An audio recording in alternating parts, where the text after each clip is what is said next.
Hello everyone and welcome to Sights on Sinnoh episode 40 as we continue on towards Brilliant Diamond Shining Pearl. The Sinnoh region is here waiting for us, and with us this week is none other than Brady. This week on episode 40 of Sights on Sinnoh, we're covering 12 and 13 of Battle Dimension, and these are actually a little more related to Johto out of all regions, as you'll soon discover. The episode is titled Riding the Winds of Change, and the blurb reads, as Ash and his friends pass through a city, a Gliscor and a group of Gligar swarm them and gobble up their lunch. What's more, Paul is also in town with his Murkrow, and it looks like he's after Gliscor. Now, this episode does return to the cold opens, and I kind of enjoyed it, but I'm wondering how you felt about it. For this one, no, I wasn't a fan. Oh, okay. So just to give a descriptor about it, it's basically just Gligar, like, flying in and out of different places. Like, we just have a compilation of, I think, 3 or 4 moments of this happening.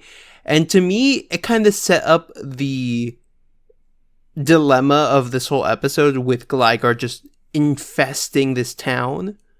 In a cool way, where it's like, oh, okay, we get the chaotic vibe of what's going on here.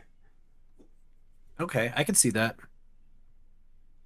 Yeah, and to be fair, I don't think this is intentional on the part of whoever put this together, but I think that adds a little bit of atmosphere, at least for me.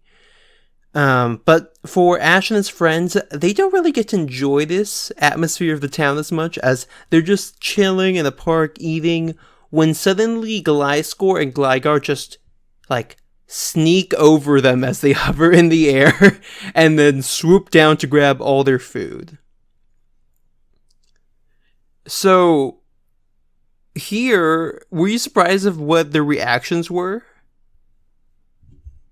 I guess, like, you might have to remind me, but I feel like they were just mad that their food was taken.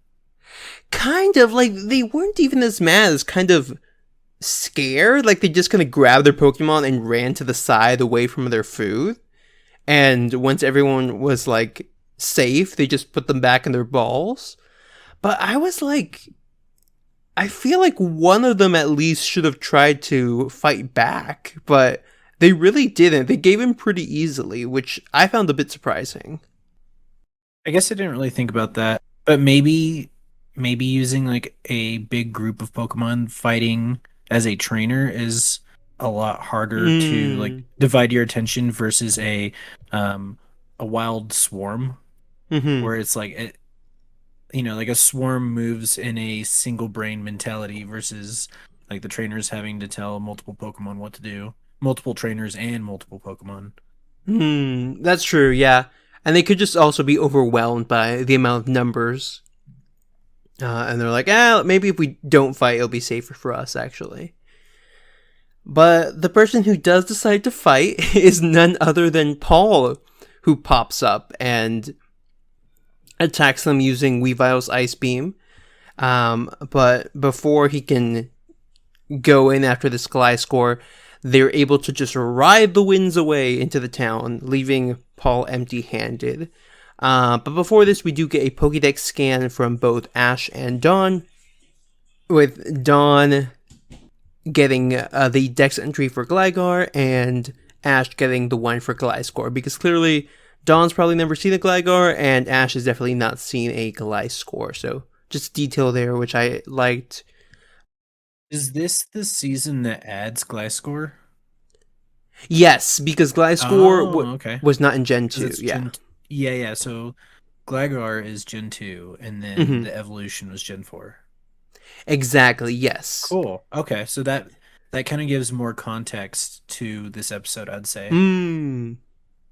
To me, it gives more context to the episode knowing that this was the gen that Gliscor was introduced. Got it. Okay. So before this, like when you pick up an in well, not season, in Gen 6 or 7, you're like, oh, all these extra Pokemon that they added, I don't know what gen they came in at. So like I knew of Gliscor, I just didn't know which gen introduced it. Mm, got it. Does Okay. that make sense? Kind of. I mean, I've played pretty much all of them going in so I could tell, but I think the most similar experience for me was when I first started playing Ruby and Sapphire, and I found Meryl, and I was like, "Oh, is this a Gen 3 Pokemon?" Because that was my first game ever. So it wasn't Oh, until okay, years yeah. later that I learned, yeah, that it was a Gen 2 Pokemon, actually. What about Weavile? Do you know what generation that got introduced in? No, I don't. I just know it's a good quick ice attacker. Yes, that is true. It got introduced also in Gen 4. Oh, okay, that's awesome. Yeah, we hear at one point that Paul says in the past he caught Weavile when he was in Johto, and or like in his past travels. So presumably he caught it as a Sneasel in Johto, but we've only seen it as a Weavile since then. But also, it's good that you point out that it's a good ice attacker because do you know the typing for Gligar and also Gliscor? I'm guessing ground something, ground flying. Yes, ground Oh flying. yeah, it's a budget Landorus. Yeah, yeah. So it's 4 times weak to ice. Hey, it's Smart. pre Lando, so it was the OG. Still a budget. Yeah, it's a pretty good typing, except for that 4 times ice weakness. Generally, it's just a good physical attacker and can tank a lot of things pretty well. And everyone, including myself, at one point probably thought it was also bug type or poison because, Yeah, that's what I was thinking for a little. yeah, because it even says like it's the desert scorpion, I think, or flying scorpion. Hmm. So it could very easily be that. As everyone takes off, Paul leaves. We get we get Officer Jenny and Nurse Joy showing up and taking our heroes to the Pokemon Center to explain what the heck is going on here. And what did you think about this breakdown of how this Gliscor and this gang of Gligar came to be in the city? Um, Sorry, can you repeat the question? Yeah, so we were kind of just thrown into this episode and like there's just Gligar and Gliscor terrorizing our heroes. And then Nurse Joy and Officer Jenny kind of explain this whole situation and like why why this whole thing is happening. And I was wondering how you felt about that backstory that they give us. Uh, okay. Yeah, so they're talking about how because of the skyscrapers, it creates too much wind pressure and it keeps them in the city and they can't go back into their forests. So I thought that was interesting to see that at first they didn't like their intentions weren't to be a menace. They Mm-hmm. were just living and trying to survive in this new area that they couldn't really get out of. And then, well, actually, it was just the Gliscor, and then it kind of like attracted all of the Gligar to it. Right. And then I guess like created like a little gang, and they need to survive. I Yeah. don't blame them for that. But maybe they could have worked with the local people a little better. But maybe Mm-hmm. the local people could have worked with them a little better. Like, Mm-hmm. okay, so like later in the episode, Ash is the only person to be like, "Hey, let's go talk to these Pokemon Yeah. and let's see if they actually like want to go, or if we can help them get back to the forest if that's what they really want." Like that's what it took was a kid. Uh-huh. Right, because it's both Officer Jenny and Nurse Joy working on this. So Hmm. there's a collaboration between the law and someone who's an expert in Pokemon and like the nature side of things here.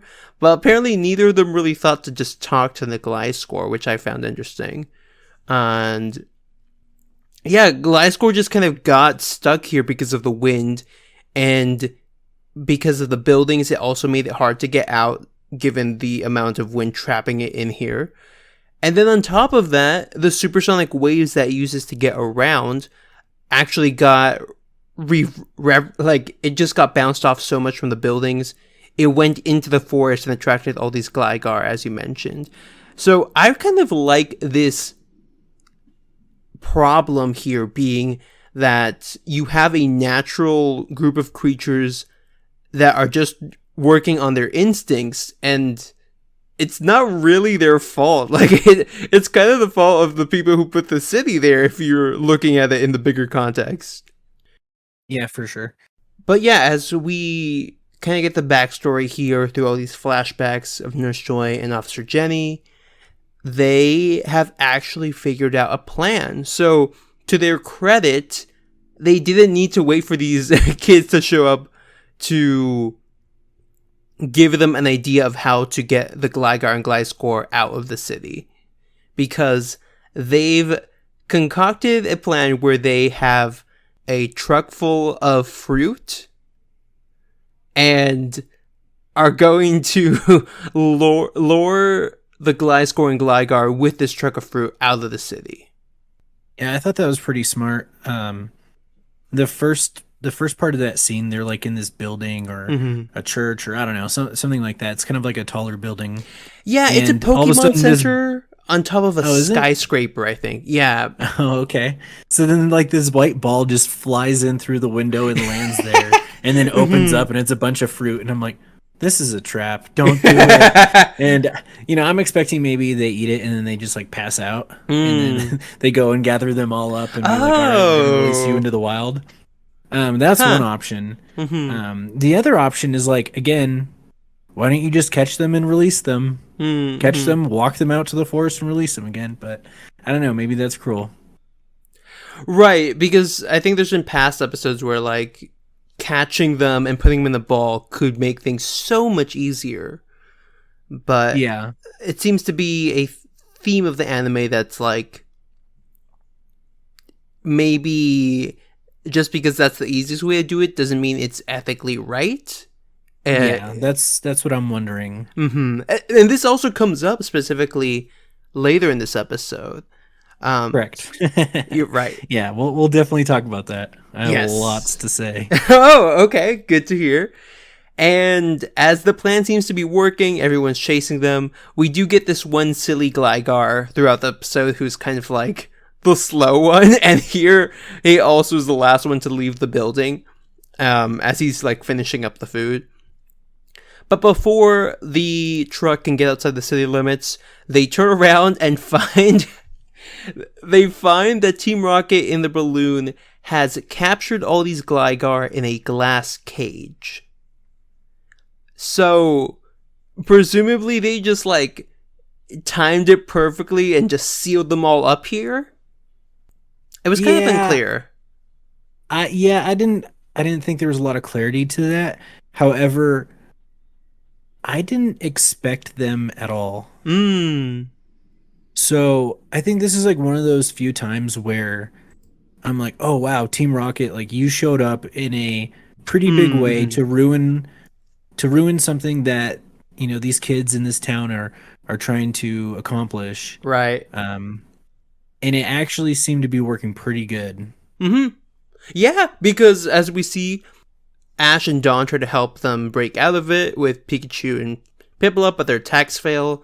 Gliscor's attack also fails as it tries to use X-Scissor on the cage. But then the demise is actually this late little Gligar who comes along and just perches on the top of the cage that's being held by a rope and just slices the rope super easily with its claws.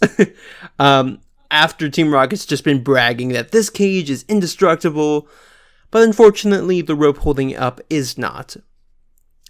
And then the cage just falls. Free falls. Free falls into this like demolition site, basically. It's just like a rubble. And Gligar falls as well, and Ash tries to catch it, but it just kind of hits Ash in the head, and then they fall over.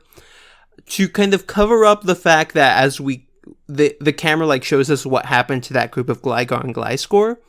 They were just like neatly sitting in this rubble and dust, surrounded by some broken glass. Which I'm like, oh no, that would like easily maul at least one Gligar. Yeah. There would be a lot of blood at least. Yeah. There had to be some scratches there, so I'm not sure what happened, but it's a miracle they are all alive. So right before this encounter, before that Gligar cut the rope, you know, I had a lot of thoughts coming into my mind about the episode. I was thinking I didn't really like Gligar much. It didn't really appeal to me. It's probably because it was not that great as just a Gligar in Gen 2, so it was kind of pointless to run it. And I didn't really watch the like entire Gen 2 anime, so I'm not sure if it was in that. But this Gligar has a really cute personality, and it was like the first time I was like, wow, I could actually like a Gligar. Interesting. And so I was like getting excited, and then I'm like, you've done this to me before. You convinced me that X Pokemon was supposed to be, you know, X wise person's Pokemon, and at the end of the episode, it just walks away. I'm not falling for this again. You like to tease me, and like I always think like, oh, this will be perfect for your team, and then it doesn't happen. It's like, oh, at the end of the episode, we say bye, and I never see you again. So I'm like, at this point, I'm like, I cannot get attached to this Pokemon. It's too cute. Oh, you immediately noticed you were vulnerable and shielded yourself back up. That's hilarious. They're coming for you. They know your MO now. Oh, that's great. Because we'll see as this goes. I'm very curious about your emotional journey here now. Yes. But as they like basically have Team Rocket blast off, the resulting blast actually moves part of the wall in the rubble to block the truck, and also changes the wind currents according to Nurse Joy. So what's up with that computer anyway? Yeah, she has like a super computer for it's like the weather. The truck. Yeah, and it just like shows air currents. Like what? This is where their budget went to, like the graphs on this computer. So hold on, you guys can't find a way to get these Pokemon out of your town, but you can buy a computer inside of a vehicle that will show you air currents. It's a laptop because she also uses it at the Pokemon Center. So that's right. Okay, but it's still like how are you doing this? Like, how are you getting this data? There's just so many questions. But like, it live updating with the fact that like there has to be some sort of sensors. It's not just previous data that they're going off of. Exactly, it's live satellite feeds or something. That can tell the currents of an individual street. Crazy. Impressive. Yes. I guess that's why this city, I think in general, clearly shows that it has money, because they have this computer, they have this Pokemon Center at the top of a building, and not only that, it also has a greenhouse that can open up. And that's true. We'll get there. But at this point, the plan has failed. So all the Gligar and Gliscor just come down and start eating the fruit, much to the dismay here of everyone. So they regroup and meet back at the Pokemon Center to figure out a plan B. Now, this basically is now trying to figure out, is what Ash is doing, as you mentioned earlier, which is saying, hey, I'm going to go talk to Gliscor to get them to help us with the plan, which is using Gust to blow them out of the city. Now, that was a good use of a Pokemon move. Oh, okay. I was wondering what your thoughts were, because as far as we know, Staravia is maybe the only Pokemon they have that can use that move. And it actually can't in the games, but by errors in the anime, they've said Gust, and then they've corrected it to be Whirlwind. But that's the part that kind of confused me, actually, because I was like, they say our Pokemon, so I was thinking, like, do you mean just Staravia? But then... It's true. That's true. So when I first heard that as well, I think I went through the same thought process of like, this makes sense if there's a ton of Pokemon, but if it's like 1 or 2 Pokemon, this isn't gonna work. Right. Like, this is dead in the water. If you think one Pokemon can do it. But I totally forgot that they show us the greenhouse at this point with a bunch of Pokemon at the Pokemon Center, all of which are basically flying types. So that was actually, I guess, my bad as well. I was thinking, oh, they're talking about these other Pokemon. It just was maybe a little unclear in terms of the writing. I think it was, because it only cleared it up to me after they opened the top of the greenhouse. Yeah, it wasn't until later that... Oh, okay, so the plan is going to work. Cool. Exactly. You're like, oh, okay, this makes much more sense now. And then we go a scene of Ash trying to catch up with Gliscor as it's chasing Team Rocket. Because I think at this point, actually, Paul shows up again to try and catch the Gliscor using Ice Beam and missing, but hitting all these Gligar. And then going for another, I think, Blizzard on Gliscor, but it's able to block it with Sandstorm and also use the Sandstorm to thaw out the Gligar from the frozen ice. So, very effective Gliscor right here. Yeah, it's strong. It's doing multiple things with its moves. And that seems to be the reason why Paul's after this Pokemon. He mentions earlier that's like, oh, the rumors about the Gliscor are true, so it must be something related to the fact that Gliscor seems to be very strong as well. And as they all unfreeze and go after its leader, we get a Gligar who's just been left behind with its tongue sticking out, and Ash and Dawn are immediately like, oh, it's our friend from earlier. But at this point, this is, I think, the second or third time now that we've seen this Gligar. And it would be like the third, and they're immediately able to recognize it, so I guess good on them. But then Gligar notices its friends are leaving, so it goes after them. Everyone else catches up, and as Ash is about to try to convince Gliscor, who seems to be listening, that they need to get to the Pokemon Center so they can get back to the forest, it's hit right on by Sneasel's Ice Beam and Electabuzz's Thunderbolt by none other than Paul, and collapses to the ground. I was so mad. How come? Honestly, I have no idea. I was like trying to process it. And I'm like, this is what you do to Pokemon in the wild all the time. Like you just beat them up. No big deal. Whatever, you move on. But with this one, it's like it was out of its element, and they finally had a plan to like reunite it with its element, put it back to like its home. And so I guess I wanted to see that through. But I'm sure there are Pokemon that get battled and beat up out in the wild with, no reason for it. So I guess maybe that's just the cruelty of the Pokemon world. Yeah, it's an unkind world at times. As we not see everyone here. Is like, hey, I love you, hugs and kisses like Ash, and then all of a sudden the Pokemon are their best friends. Some people are just like, like Paul.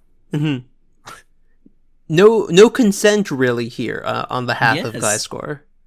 And it's like a sneak attack too.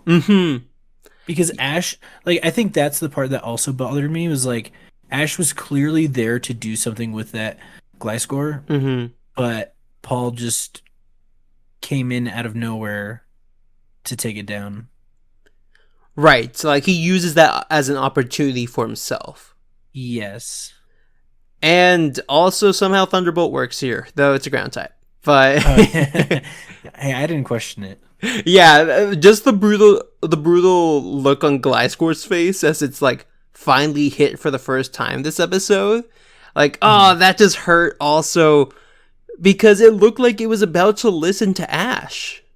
Yeah. And now it's like, if it hadn't been caught, I was going to be like, oh my god, Paul just ruined the plan because now Gliscor thinks that Ash is trying to trick it. So I thought that too. I thought, oh great, he's Mm-hmm. gonna group Ash in with, all people Right. type of deal. Um, but then Paul just throws a Pokeball. Yeah. And I was like, no, no, no. It just gets And then he worse and caught it. worse. Oh man, I was so mad. You don't understand. Your blood pressure just went through the roof.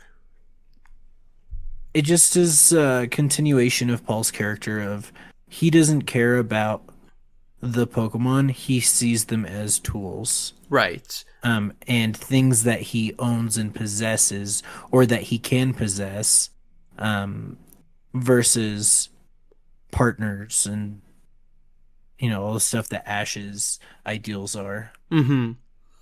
Because immediately he is completely uncaring about what happens to the Gligar here. Yeah. As Ash tries to explain it, and he's like, what? They're not my problem, and then just walks away, only for the Gligar to now completely panic and just move around aimlessly in this alley. So what Ash and Dawn do is use Thunderbolt and Bubble Beam to kind of direct them towards the Pokemon Center, because he's like, hey, this is the only chance we got, we might as well try. But not all the Gligar go along with this, as we see some just like chilling in the alley, only for our buddy Gligar to come up to them and just be like, Gligar, Gligar, and convince them to like chase after its friends. So they're like, oh look, he's helping us out. He knows what we're trying to do here. Yeah, that was another awesome scene. But again, I'm like putting up my walls. I'm not convincing myself of anything. I'm getting my hopes up. Just can't. I can't. But real quick on Paul, I did like how he used the Pokédex to scan the Gliscor. I forget how we said it. Mm-hmm. And he was like, I guess I could use this one. Yeah.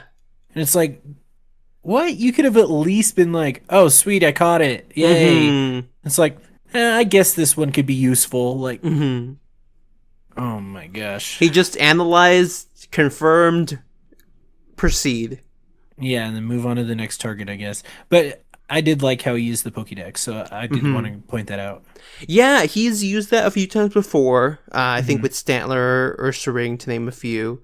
Starly as well. So it's nice that we continue to see this in use. Though I wish it kind of gave us some data to look at, because it just kind of keeps it vague. But the implication is that he looks at something like IVs and natures, presumably.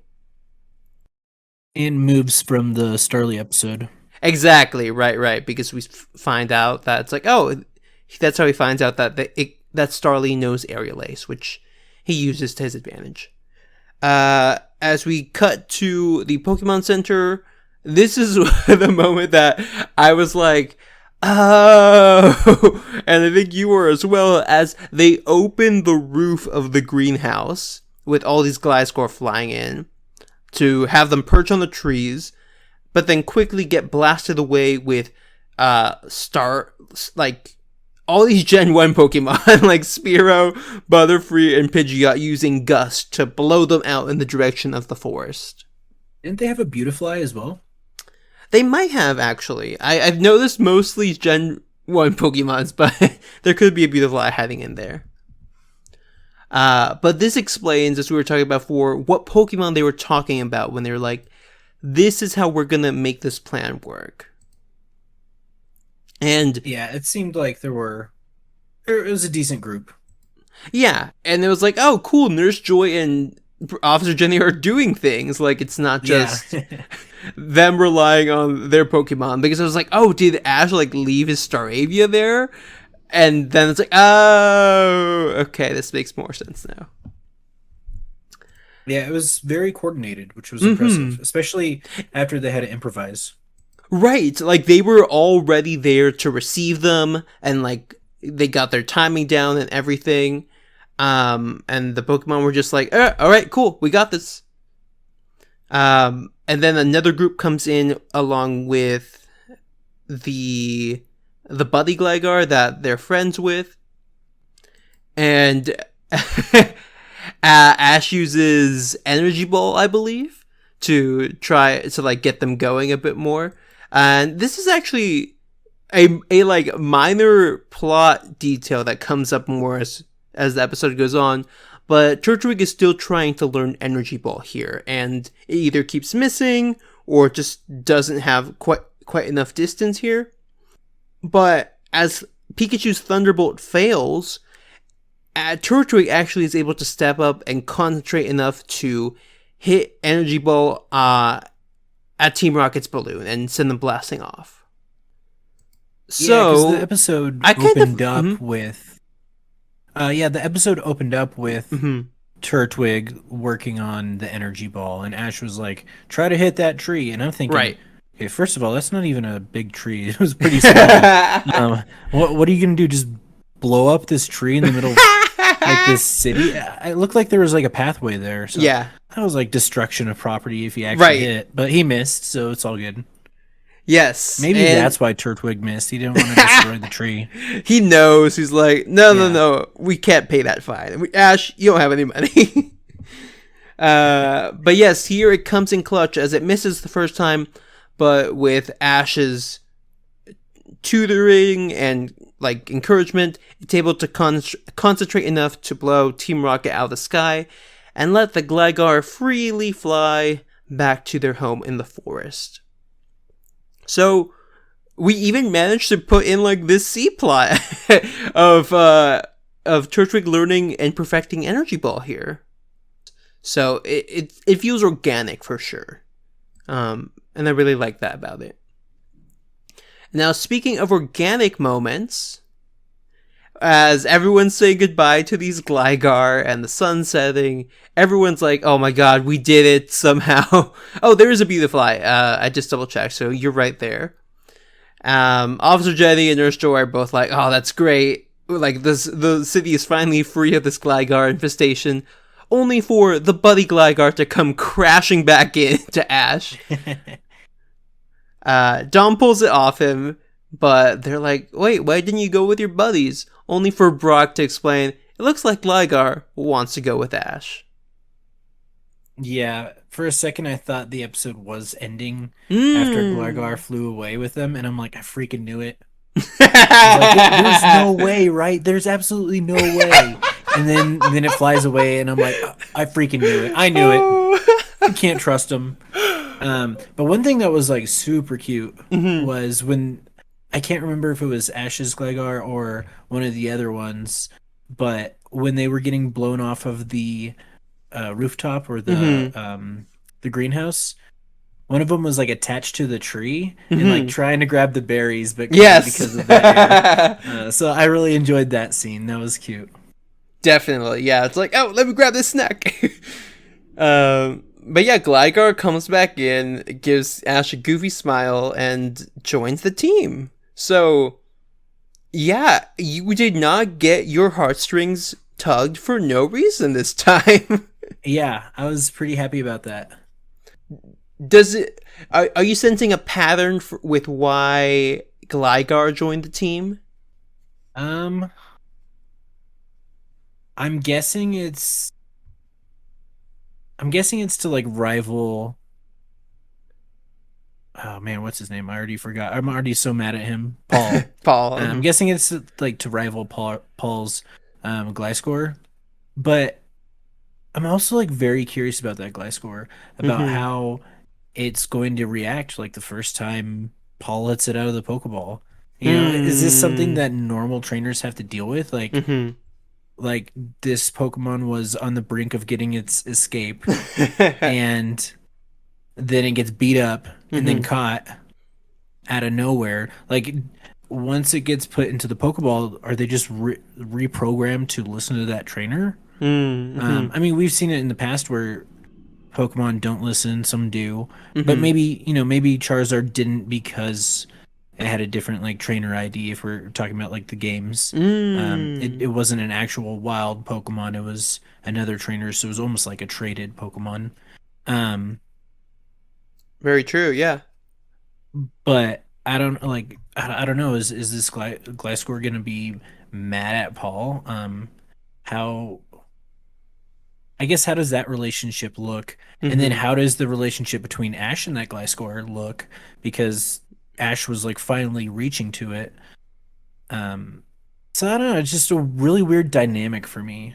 Yeah. It's like you're almost enslaved to the bad guy to be their Pokemon when you saw this good guy right in front of you about to save your life, and now he's gonna be like your enemy. I don't Mm-hmm. know. It's very confusing.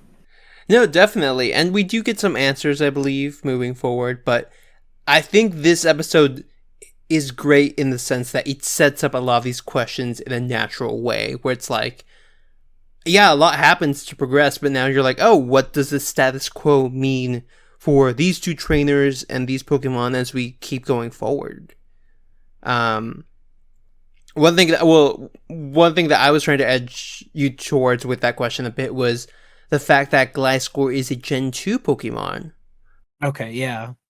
It has a Gen 4 evolution, so I like we see Weavile in this episode, Gliscor clearly, but I'm like, Apom's hideous evolution. yes, we get a hint of Apom and its new Ambipom form.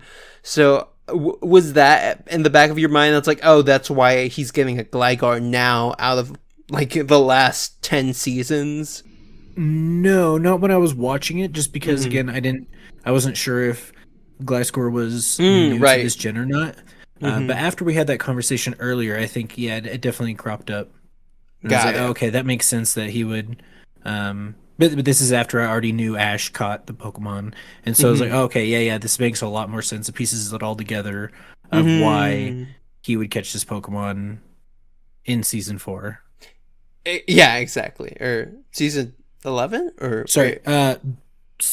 Gen 4. What? Oh, Yeah. Gen 4. Okay. Apologies. I was Yeah. like, what? To me, each gen is a season, which is Oh, totally wrong. man.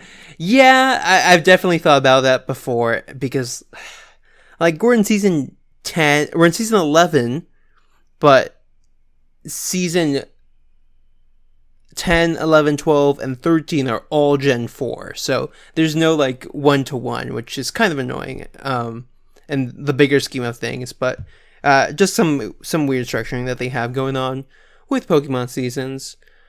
But before we wrap up this episode, what is your rating for Riding the Winds of Change, episode 12 of Battle Dimension? I'd say a good 7.5 to 8, which Hmm. was pretty surprising for me.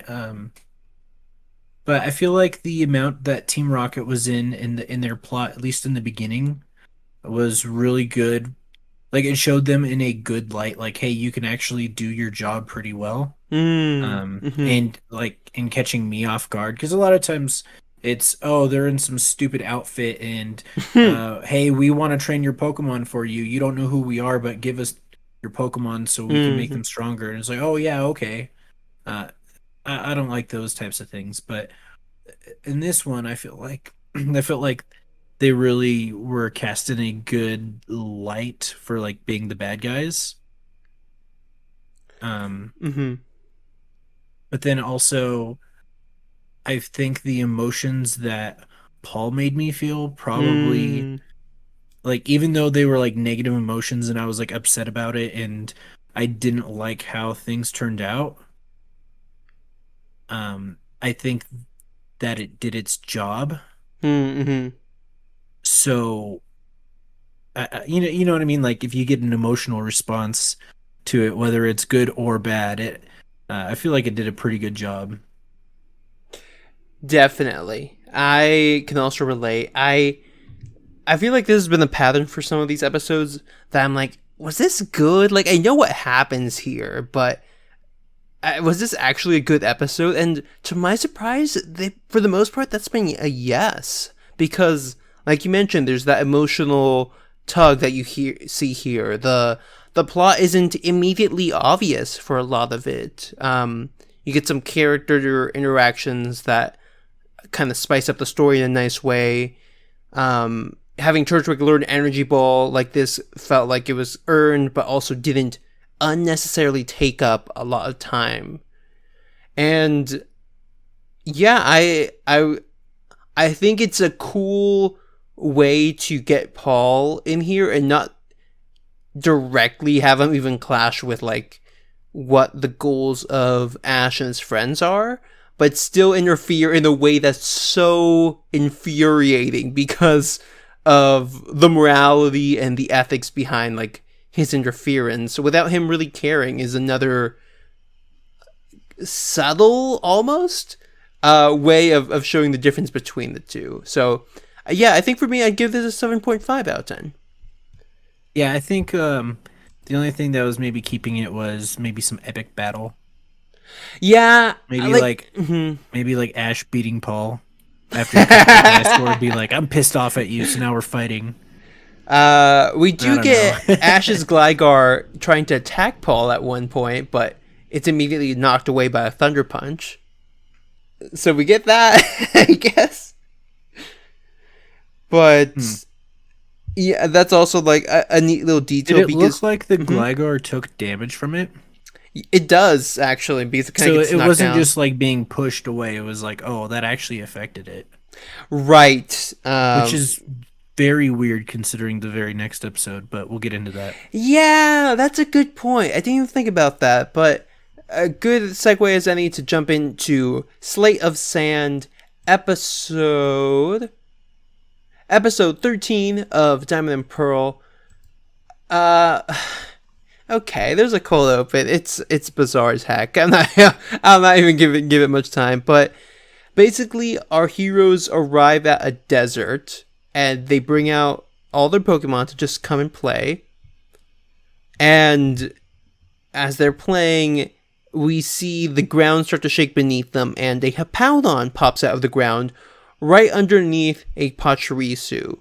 Right beneath Dawn's Pachirisu, to be specific. It climbs up to its mouth, and as Dawn tells it to watch out, it falls into Hippowdon's mouth, which Hippowdon closes, and then goes back in the sand, never to be seen again. Rip Pachirisu. You made it through like a season and a half. Eats this Pokemon. It's a tragic end for that squirrel. Like, this is nature at its cruelest. But you know what? You skipped right over the cold opening, and this is like the one that I wanted to talk about. What? Out of all the cold openings, this one? Yes. Oh my god. Okay. So I liked seeing the Hippopotas again. Mm-hmm. That excited me for the episode. Really? Okay. Yeah, well, just because I'm not sure if you did this intentionally. You probably did, but you and I talked about the last episode that Hippopotas was on. Mm-hmm. And so seeing that Pokemon come back and knowing that, oh, hey, I get to talk about it again, I think that kind of excited me for it. So if it wasn't a special episode to me, if this was just an episode I was watching on my own, maybe I wouldn't. But the fact that I knew I was going to be able to talk about Hippopotas again was exciting for me. And then also the Slowbro. It showed the Team Rocket Slowbro real quick. The mech. And yeah, and it looked so awesome. I loved it. Really? Yes. It was like so derpy that I loved it. Oh, okay. That makes more sense. Yeah, that's what I mean by awesome. But I was like, okay, I can't wait to get to the Slowbro part. That's great. Okay. I kind of thought that would have been better if they didn't show the Slowbro, because it would have been a kind of cooler reveal. It's like, oh, we're going to do this episode. Yeah. But I'm glad it got you excited, because wow, what an opening to be excited for. Right? It was because Hippopotas was another one of those Pokemon that I was just like, it's just another Pokemon that I don't really care about. And then you see it in the anime and it's like, oh, now your personality's cute and I have to like you. Yeah, and I think I did put you in this episode for that reason. But before we jump into that, Pachirisu is not dead. Think Arceus. It just shows up and pops out of one of Hippowdon's sand holes, I guess, on the side. But it can't get out because of the sand. And then it's basically the whole episode can be summed up by, and then Hippowdon goes away. Because as we go through, Hippowdon just keeps digging into the sand and leaving the scene to come up somewhere else, with our heroes trying to catch up to it and get Pachirisu out of there. And that's where they meet the Hippopotas from earlier, who just comes up to Pikachu and like nudges it really cutely. And Ash is like, no way. And I thought that was such a great little reaction from him. Yeah, I liked the fact that it seemed like right away they knew. So I thought that was pretty cool. Because again, it just shows that even if you're not like catching the wild Pokemon, the Pokemon that are in the world can still be your friends. Yeah. And they also stand out as individuals that like, he's like, oh, it's a Hippopotas. And then as he sees how it interacts with Pikachu, he's like, oh, this is the Hippopotas that we talked about, I think last season now. Yeah, I think it was. Crazy. And also, very fittingly, the last Pokemon that broke your heart. Yes. And it came right after that episode. Yeah. And so, okay, so since we're talking about this, so I go into this episode and I see that Hippopotas and I'm like, this is the episode that Hippopotas comes back and becomes Ash's new Pokemon. Because in the beginning they throw he like throws 5 Pokeballs at. So I'm pretty sure he has like 1 slot left in his party. And I'm like, this is perfect. I can't even be mad about the last Hippopotas episode because it's gonna get this redemption here. Oh man. They were just teasing me and making me wait. So I was like really excited. To be fair, I also had that like inkling of a thought that's like, wouldn't it be funny if he also caught this Pokemon back to back? Which might be the quickest Ash has ever caught 2 Pokemon ever since like season 1, maybe. Because he catches, I think, all the starters in quick succession. And yeah, Hippopotas comes back here basically as the helper for our heroes to try and reach Hippowdon. I keep tripping over the name. So that they can get Pachirisu back. And throughout this, we see Pikachu and Pachirisu try to use electric attacks until finally Brock points out, yeah, it's a ground type. Don't do that. Yeah, it's like, dude, you could have said that 5 minutes ago. Yeah. Like, come on, man. And again, Ash, how long have you been at this? Right. How many regions have you been into? You main an electric Pokemon, right? You main Pikachu and Unite, and you don't know that you can't attack the freaking Hippopotas or Hippowdon?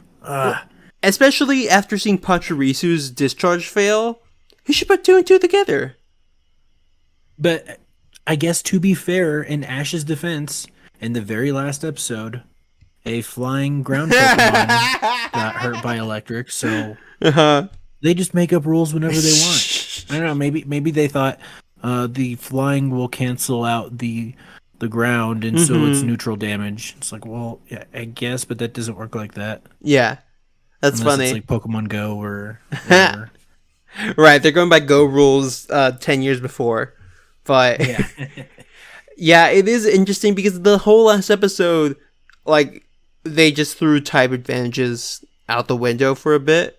And now they're just kind of back in. Enough to impress Team Rocket, actually, who's like, oh, this could be a useful Pokemon to try and catch Pikachu because it's immune to electric type attacks. Which is like, alright. Team Rocket's involvement in this episode, like, at this point, I'm like, okay, whatever. But it improves dramatically the Agreed. next scene. Okay, I'm glad to see you're on the same page here because. But before we move on to that scene, I did Sure. want to talk about this too. Um, so I felt like the part where Hippowdon would pop up and Pachirisu would be in one of the holes and then it Hmm. would just go back under. I felt like that part went on for way too long. Yeah, And it kind of definitely. and then it kind of like got me thinking, okay, well, when it pops up, why don't you return it to the Pokeball? Mm-hmm. Like Yep. it's clearly sticking out halfway. Would Hmm. that only be like half of the Pachirisu gets recalled? Like Oh um no. but then my other thought was what happens if Pachirisu's inside Hippowdon and Hmm. then someone caught Hippowdon? Would it be two Oh. Pokemon inside of that Pokeball? Or would Pachirisu just like be there and Hippowdon would just like disappear around it? Like, I don't know. I think the latter, especially because Pachirisu already belongs to someone else, so Hmm. it's not affected by another ball. Um, which you kind of see earlier when like Paul's just throwing thunderbolts in the sky, and he tries to throw a ball at Ash's Starly, and it just bounces off. So presumably that's what would happen there with Pachirisu. But do you think like Hippowdon could be caught if it had swallowed another Pokemon? Yes. As long as Pachirisu's alive, I think so. Oh man, got dark. I don't know, but those were just like my thoughts when it Yeah. just kept repeating that same scene in different locations. Right. Like at some Just like point. there's better ways to go around this. We don't need to keep you don't need to drag us through Mm-hmm. like this hide and go seek thing Mm-hmm. just to get to your plot. Well, I mean, I don't even know if there was a plot to be honest. We'll get to the plot in a sec because it does take a while for it to start. Though, to your point, in the very first episode of this season for Battle Dimension, Team Rocket steals all the Pokemon and puts them in these glass cages. And Dawn tries to return them to their balls, but the glass is able to disrupt the light. So she's done this before, but but like for some reason she just never tries it this whole episode. So Oh yeah, so you're saying like she's gone to that tactic of, oh, you're yeah, gonna steal my Pokemon or I can't get access to my Pokemon. I'm gonna hmm try to put you back in the Pokeball. But right, she doesn't think of it in this situation where it probably would have worked. yeah. Like there's so many moments where it wasn't like Hippowdon was moving super fast, or at some points like she was even within like 2 feet of this Yes. Pokemon.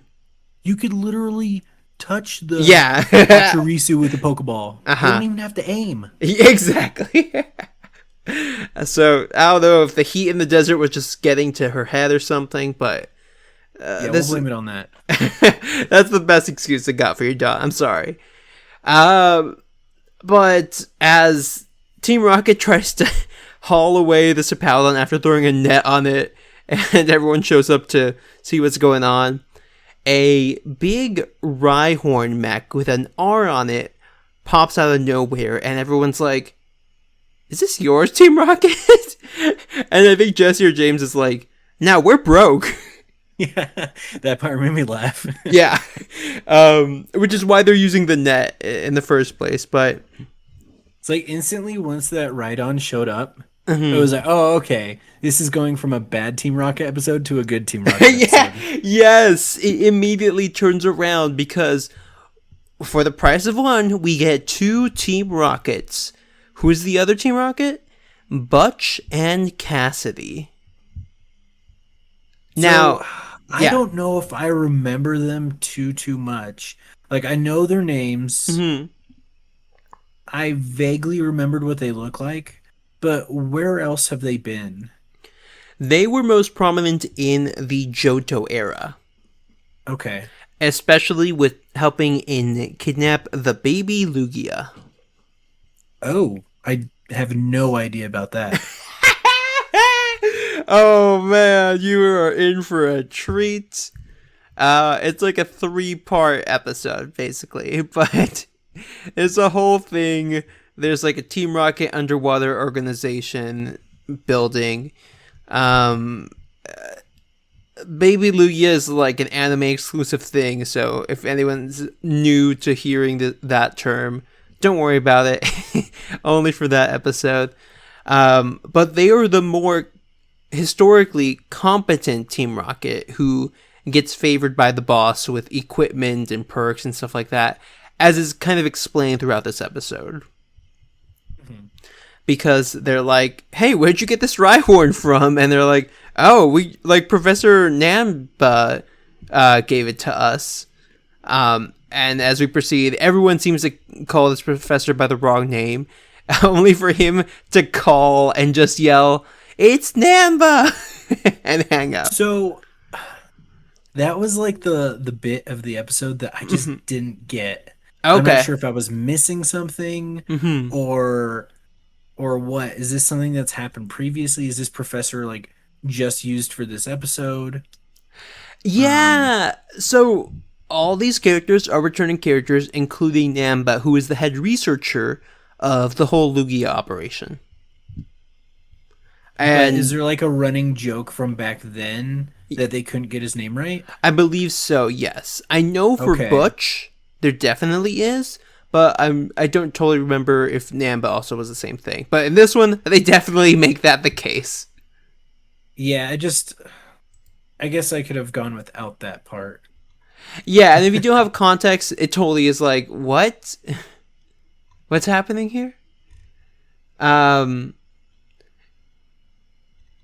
Yeah, so these characters I don't think have been seen since Johto. But what did you think about Butch and Cassidy here, kind of as these antagonists to our usual antagonists? Yeah, so I couldn't remember where I've seen them before or the context of which I've seen them, but I remember at least the dynamic. Maybe I've even just heard Steve talk about it. I don't know. But I know, like, I've known about the dynamic. And so once I saw them on the scene, I knew it was going to be an interesting, potentially, like, three-way fight between our heroes and friends versus Team Rocket 1 and Team Rocket 2.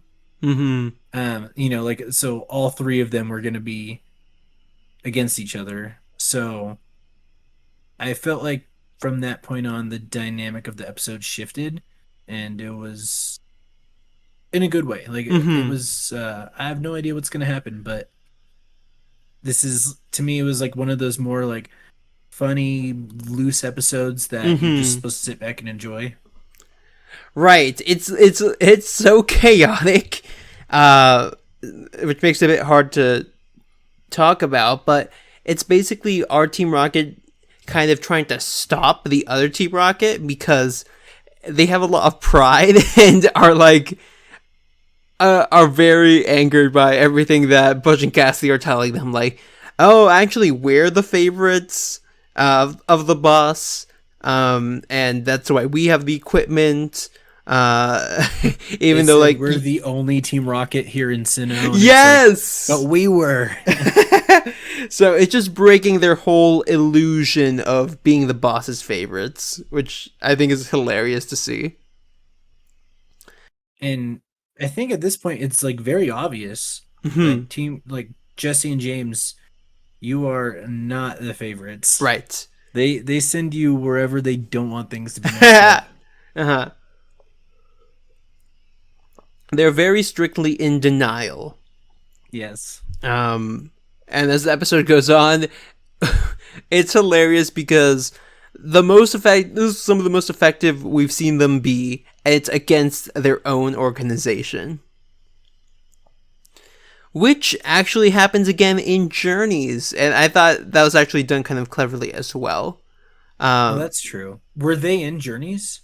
Butch and Cassidy? No, but I'm referring more to like how Jesse and James and Mouth are actually fight against Team Rocket. Yes. Yeah.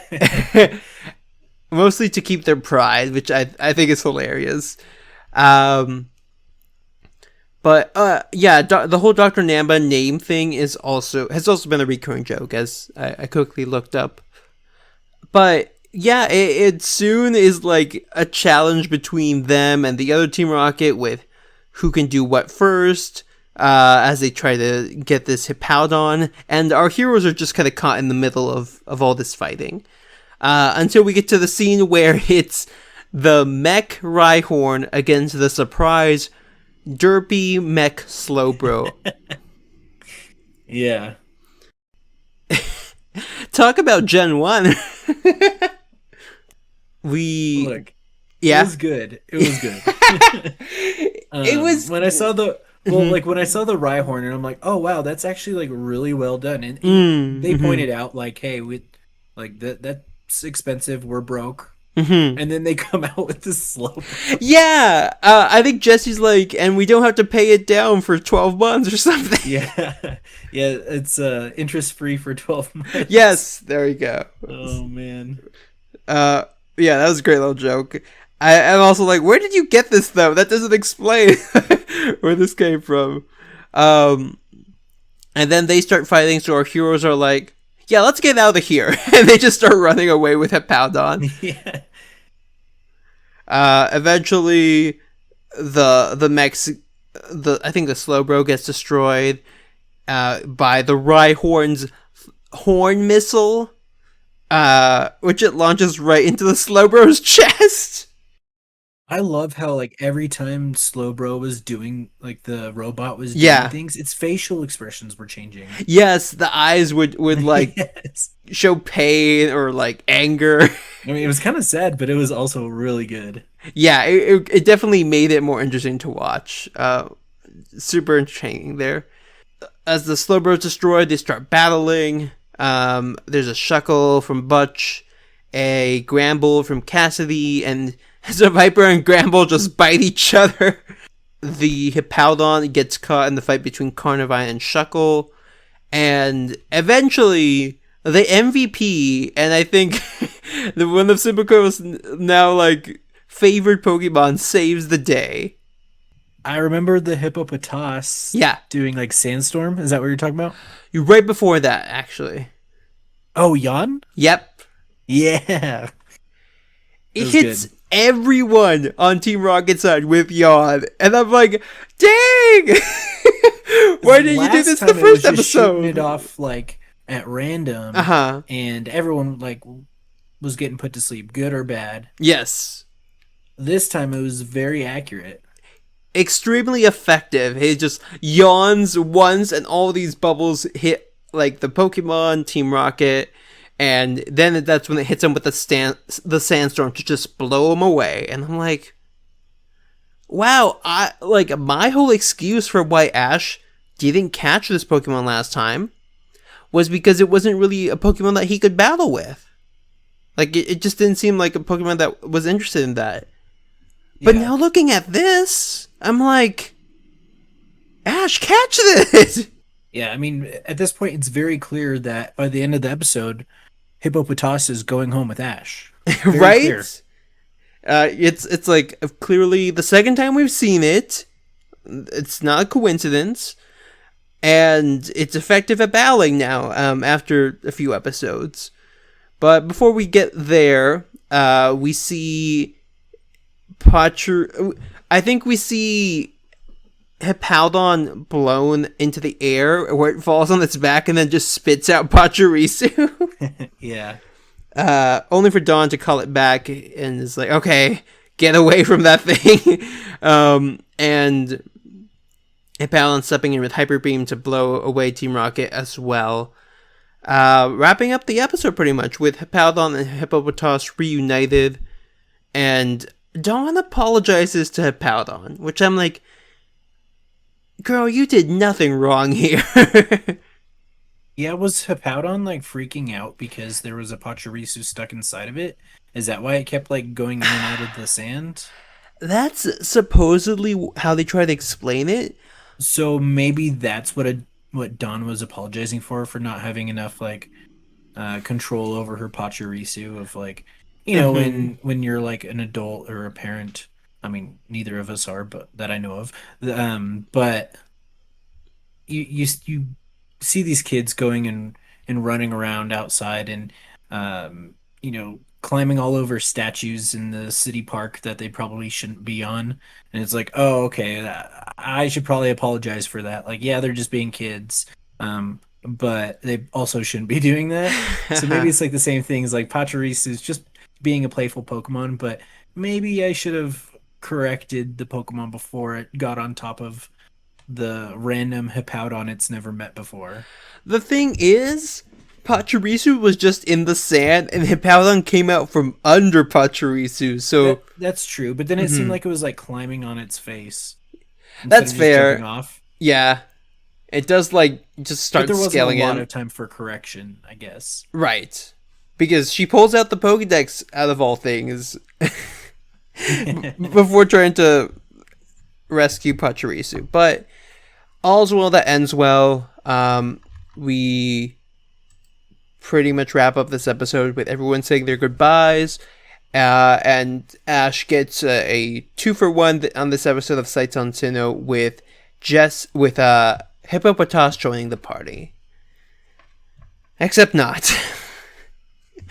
Yeah, So, Brady, how are you dealing with round 2 of this heartbreak? I'm mad because literally the episode right before, the entire time I'm like, nope, it's not gonna happen. Nope, this Pokemon's not coming with Ash. uh And then it does happen, and I'm like, oh, okay. And then the very next episode, it's like, oh, a Pokemon we saw previously that had really good connection with Ash and the crew. And I feel like I even said on that episode that it would make sense. Like I was disappointed that Ash didn't catch the hippopotas, but it would make sense that it came back in a later episode and he caught it. Like I've mm, seen setups like that before, and I feel like that would be appropriate. And so I thought maybe that's what this was. And maybe they're in for the long con. Maybe it's going to be 4 or 5 times that they meet before it becomes Ash's Pokemon. yeah. Who knows? So there's still a chance, but I was expecting it after this episode. Right, because we went through all that drama in the last one, and also in just the previous episode. But it's not meant to be, as Hippopotas and Hippowdon go off into the desert and our heroes continue on their journey. So, with all that said, what would you rate this episode, Sleight of Sand, in Battle Dimension episode 13? I'd probably give it a 6. So I felt like the episode was fun, Mm-hmm. but again, since Ash didn't catch the hippopotas, I just kind of look back at the entire episode and say, besides some goofy chaos with Team Rocket, like what Mm-hmm. was the point? It feels like all fillers. Um, Nothing really got accomplished with Hippowdon. Like you got a Pokemon stuck in it and then unstuck. There was no moves that were developed in order to get the Pokemon out. Like there were no teammates added. It was just a mech battle, which Yeah. again, that part was fun. I'm in my opinion, I liked Mm-hmm. it, but I just don't feel like I feel like it was more of a filler episode for sure. Yeah, like at this point, given the level of involvement we see of Ashton's friends, I think this could have just been a Team Rocket episode. Yeah. It's all about Team Um, Rocket literally fighting another Team Rocket, and I was like, oh, that'd be funny, and like maybe Ash shows up at the end, but it felt like they were just trying to set up for this mech fight, basically. yeah, and it would have made a lot more sense if there was some sort of capture at the end. I don't know. hmm Yeah, like give us something out of this. Like we get Hippopotas returning for no really good reason. That hasn't just been set up for this whole conflict between the Team Rockets. Yeah, So, because even last time we could write it off as, oh, they just wanted to show off Hippopotas. hmm Like, oh, that's cool. We get to see a new Pokemon's personality, and how they interact in the world, and but we already got that in an episode. Yeah, and Hippowdon didn't really get a lot of time to shine. It was mostly just digging. Yeah, in either of them. And also, what's up with Hippowdon's like toenails or whatever? Oh yeah, it Did just you has notice that? those. I Kinda. didn't like it. Just don't That evolve looked your weird. hippopotas then. I mean, never. Always keep the Oh cute yeah, Pokemon. it's adorable. For me, I think I probably would also rate this a 6 out of 10. It was fun, but like it wasn't necessary to the overall plot. Not Yeah. really. It's kind of cool if you've been following the anime for a while to like, oh, Butch and Cassidy are here, and Team Rocket is very effective at stopping them. But they're still like underdogs here, which is kind of fun. And you can cheer for Team Rocket a bit, which is nice. Um, there's a fun fourth wall breaking moment where Butch says, "Those dummies put up with this every week," as Okay, they're so I blasted off. I do want to talk about that. Oh, Since you brought that up, I was debating on whether I should bring this up uh now huh. or after. And you can totally cut this, but I feel like there was an intentional adult joke put into the episode. Did you pick up on that at all? I don't think so. What came to I don't mind? know. Maybe I'm just a pervert for reading into it. Um, but I just felt like at one point Cassidy says to Butch, like, fire your horn missile or whatever. And I feel like the way that Butch looks Oh, into the camera and smiles, and I think he says, yeah, or something like that. I was just like, this is giving me kind of sexual vibes. And it's very strange. And then at the very end of the episode, he breaks the fourth wall. So I'm like, was that intentionally like looking at the audience in that earlier scene, or am I just reading into it too much? I if I remember that scene correctly, he's actually just looking down at the buttons for Really? yeah for launching I don't know. the horde missile. Yeah, because at some point right before that, I think Cassidy is like, "I'm good at that," when they're talking about something else, and Yes, then yes. yeah, and then Butch is like, "Yeah, I'm good at that. I like hitting this That's what button." it was. Uh So, huh. oh, because I took it as like he was like replying snarkily at like something sexual, like, "Oh, I'm good at that," and then Right. I don't know. Cassidy specifically says, "Jesse's gonna make me look bad. I'm great at that. Fire the horn rocket." And then Butch says, "I'm great at that," as he gives like her a thumbs up and then hits the button. Okay, so I thought maybe he was like looking at the TV or like into Oh, the okay. camera and giving like the viewer the thumbs up. And then Yeah. him breaking the fourth wall at the end kind of like solidified that for me. I don't know. I still think it's bad. That's funny. Hey, it's up to But maybe that's just interpretation. me. Yeah, Yeah. what is Butch I'll the have to go bad back and boy? watch it. Mm-hmm. Ooh. It's at minute 13 episode minute 13 second 27 if you're checking that out. Wait, Um it's what? at minute 13 and around second 20 25. Okay. 13:25. Got it. Yeah, funny little detail. I was just like, that's a bad joke on both their ends because they're like, I'm great at that. Like, are you just making fun of yourself? Yeah, she was saying like she's already good at making herself look bad. She doesn't need Mm-hmm. Jesse to do it. Exactly.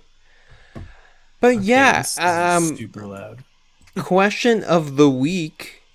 Um, do you think Ligor or Hippopotas would be a better addition to the party? A better? Mm-hmm. Hmm. Why are you gonna make me choose? It's Because so hard. it's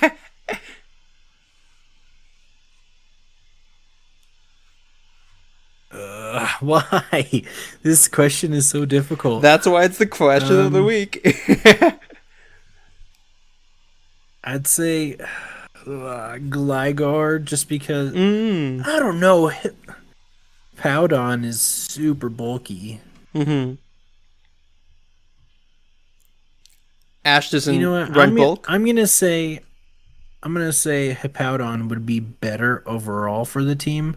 Okay. Um, I believe there's at least some sort of usage for it in Mm-hmm. VGC, whereas like Gliscor there For isn't. Gliscor, yeah. Yeah, Gliscor. Okay.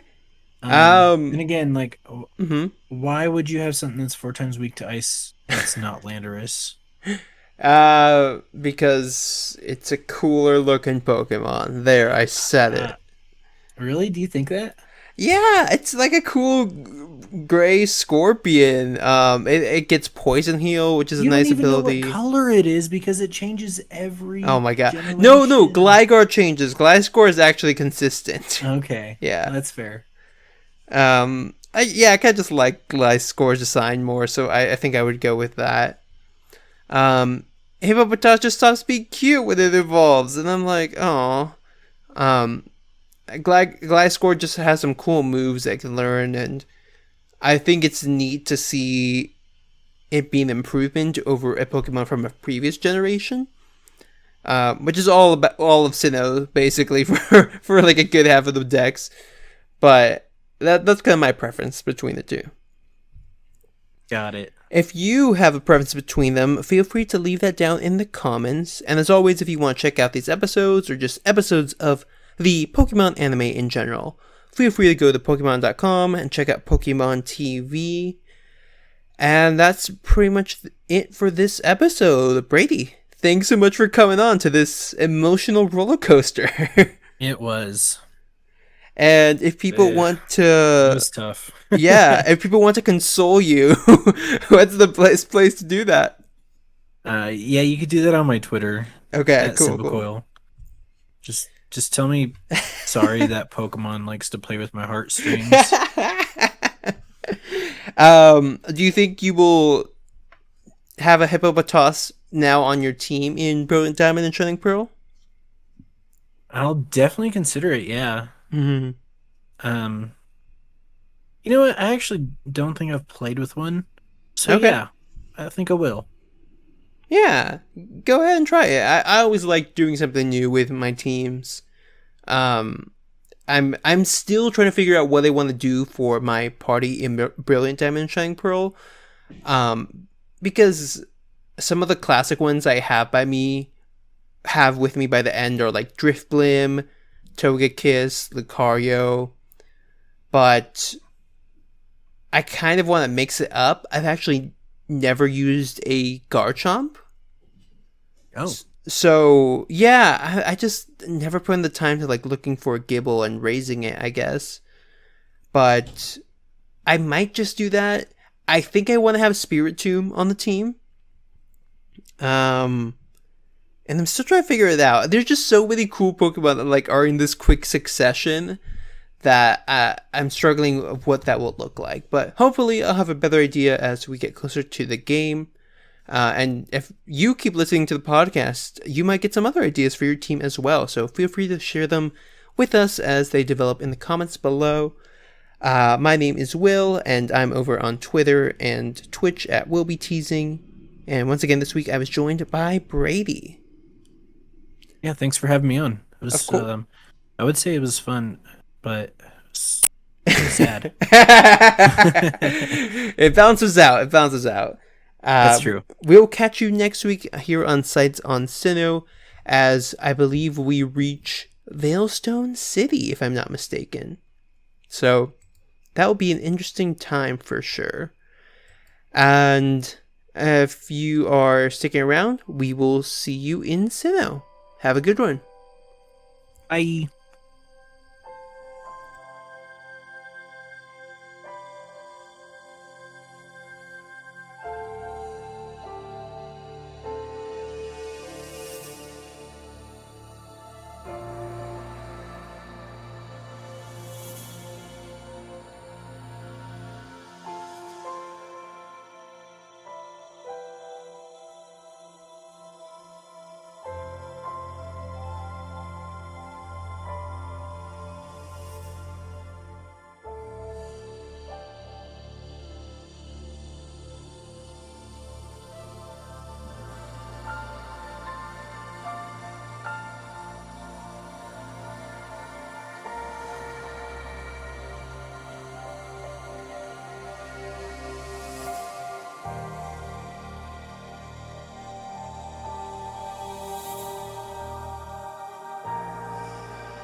And stop. All right. So I watched that. I rewatched that part. I swear to you, man. His face is like looking. His face is kind of directed to the right. I can't see your face, but I'm imagining but he's it. looking. No, I know, but his face is like looking over to the right, Butch's. But his eyes are like shifted to the left, so they're still like looking directly at the audience. Whereas if he was talking to her, they could have put his face straight on and then his eyes to the left. Hey, we'll have to put that on Twitter after a poll. I'm just saying. And then the confirmation at the end for that fourth wall break is like he knew exactly what he was saying. Oh man, I totally didn't catch that, but now that you say it, I can see it. That double entendre was definitely in there. Just rewatch that scene again.